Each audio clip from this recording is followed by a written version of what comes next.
Ganang tanghali guys. Ito na naman tayo sa bagong site. Tingnan nyo.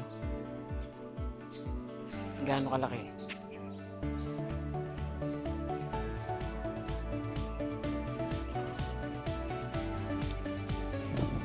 Ano to? Dabali sa dalawa, tatlo, apat na bahay. Dating piggery. Ngayon, napademolish lahat. Meron na nauna sa amin. Napakiyaw siya ng ahente namin. Nagja-junk shop. Yan guys, oh. Yan, lahat yan. Puro yero, tsaka bakal.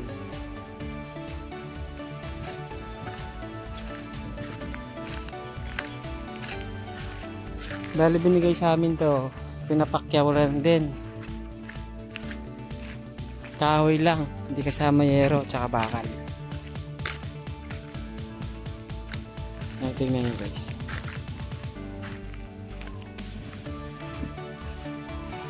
Wala na yung mga steel window. Bakal yero wala na. Dahil sa ahente natin, the junk shop. Pinasa niya sa amin yung mga kahoy. Chinese kasi may-ari. May mga boda. Pinakausap sa amin to, wag daw gagalawin.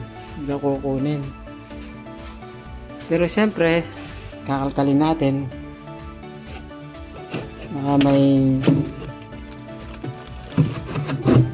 Eden.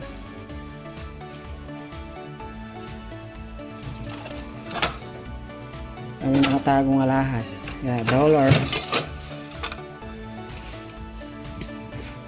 Wala. Sa mga old house, pinakalkal namin yan. Mga lumang cabinet. Pag swerte, yung makuha ang mga alahas. Silising, kwintas. Minsan dollar. Swerte yan lang.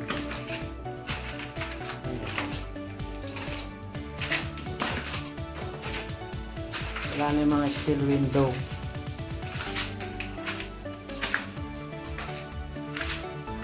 Kahoy lang yung natira.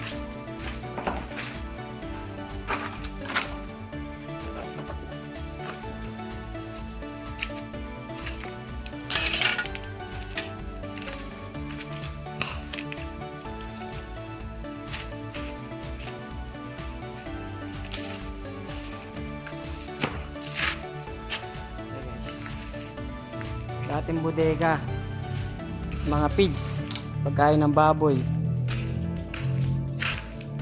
Wala na. Ano yung natira guys, oh? Pinagpakuha ng yero. Oh, init. Tanghaling tapat. Tignan yung mga tangili. Hindi siya Malaysia. Yan maganda. Goods yung mga kahoy. 2x4, 2x3 yung mga sukat niya. Just siguro yung pinakamahaba rito. Kaya 15.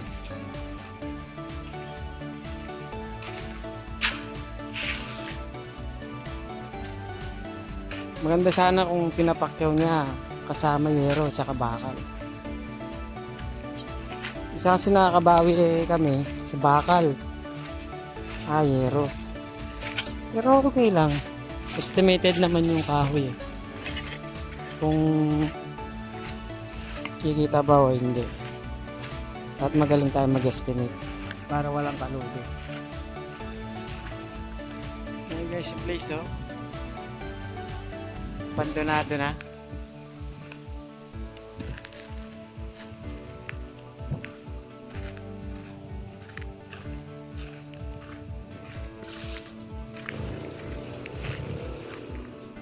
Yan guys, kasali din yan. Ingat-ingat din, sabi nung dating caretaker kasi may ahas daw dito. Yan. Dami ng patay na halaman. Matalahib.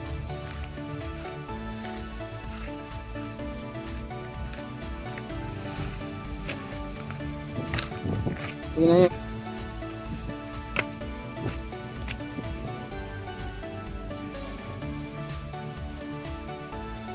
Dating piggery.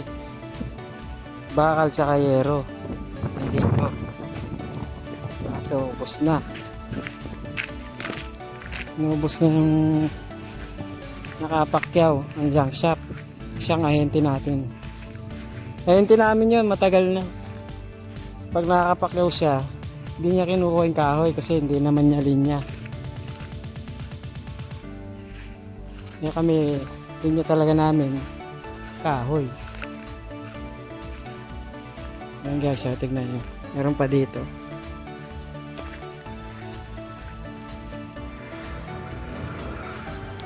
Yan yung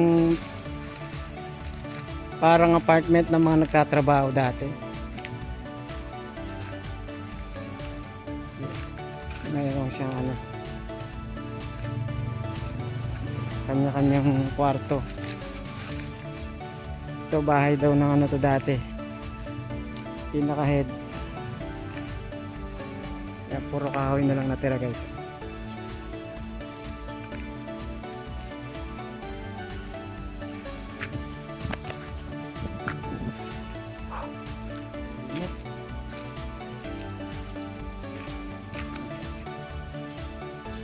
May wagang kolong-kolong natin. Sanay sa digmaan.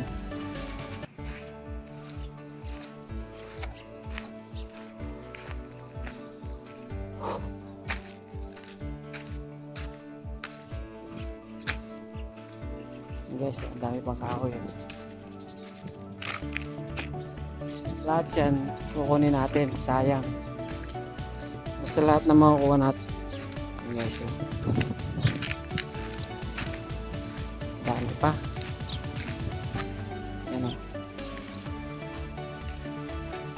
basta daw ang sukat pataas, 2 feet pataas, pasok pa sa shop natin. Yun mga guys, gaano kalaki. Bodega lang daw to dati. Baka ng mga gamot, pampataba ng baboy, saka mga pigs.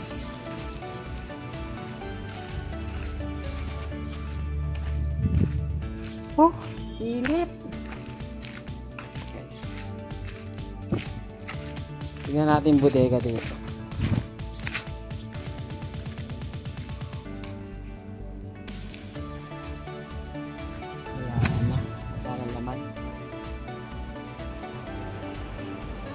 Puro yero na lang to, process.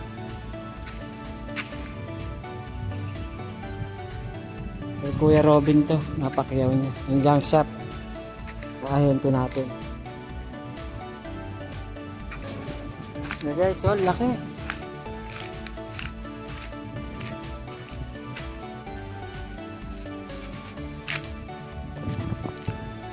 Chinese daw yung may-ari nito.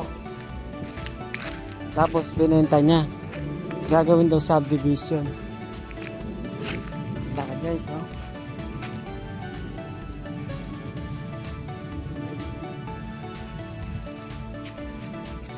Bundok Arayat. Ayan.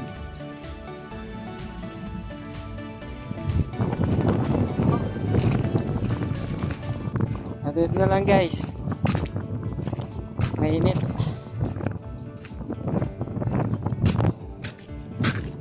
Shoutout nga pala sa future followers ko. Kahit pa isa-isa lang every month, sana madagdagan. Lagi oh. Kung magkaganito, wala din, hindi ko rin nga lang gagawin. Sobrang laki. Sakto na sa isang kwadradong bahay, pwede na yun sa atin. Kahoy na yan sa ating lahat dyan. Ito na lang, mainit.